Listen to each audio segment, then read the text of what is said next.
My name is John Sanei, and what I really do is try and connect some invisible lines that organizations need to see. You see, most of us see certain invisible lines. I have a very good friend that's been watching football matches since he was 4 years old. And at 50 years old, when he watches a football match, and when I watch a football match, he sees invisible lines that I don't see. And the real trick is to understand how to connect these dots to make sure that we are connecting the dots from now into the future with these invisible lines. So today I'm going to go through a few little touch points of how we can do this. And this is really my skill set, is to teach organizations how to start joining these dots and how to stay forever profitable. But before I tell you how to stay forever profitable, we've got to get to understand that capitalism is actually collapsing. There's a gentleman by the name of Jeremy Rifkin, and he's written a book that's become a New York bestseller. It's called Zero Margin Business Model. And where he describes in the book that every economy has 3 pillars to it. The first pillar of any economy is energy, transportation, and communication. And if I take you back 200 years, you can see that energy used to be coal and steam. 100 years ago, energy was oil. And just now, energy is now becoming renewable energy, which is pretty much free. We see that transportation has gone from horses to railroads to cars and planes to now drones and driverless cars. And we see that communication has gone from steam-powered printers to television, radio, and now the internet. And we understand that the pillars of how we build businesses are dramatically changing. And so first we have to accept that capitalism is in fact collapsing in order for us to get ready to be future-focused. Now, the way we can tell about the future is through something called needs or need states. And need states is really what determines how trends are really created. And there's 3 major need states that determine these trends. The first need state in today's world is something called personalization. We all, as consumers, want brands to talk to us and only us. We like brands that are able to preempt what we need and when we need it. The second need state we see growing around the world is something called escapism.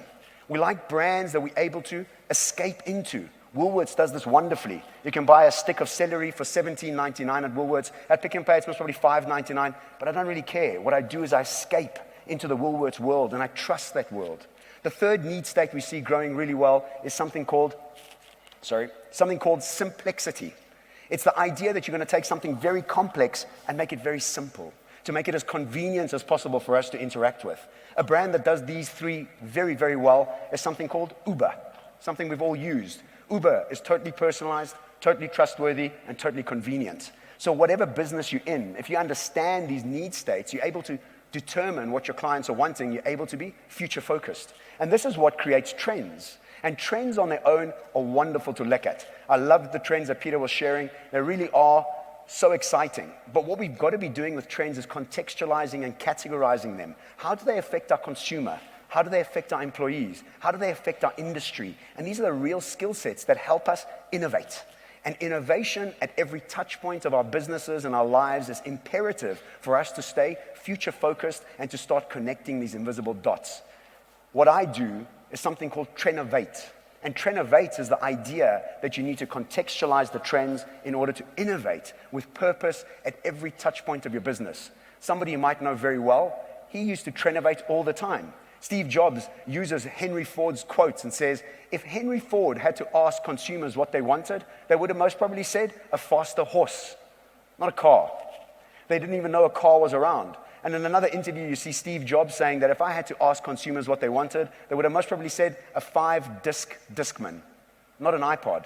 So the real trick is not consumer focus groups. I don't believe in them personally. What I do believe in is predicting what your consumers want through understanding their needs in order to determine the trends that are going to be impacting them.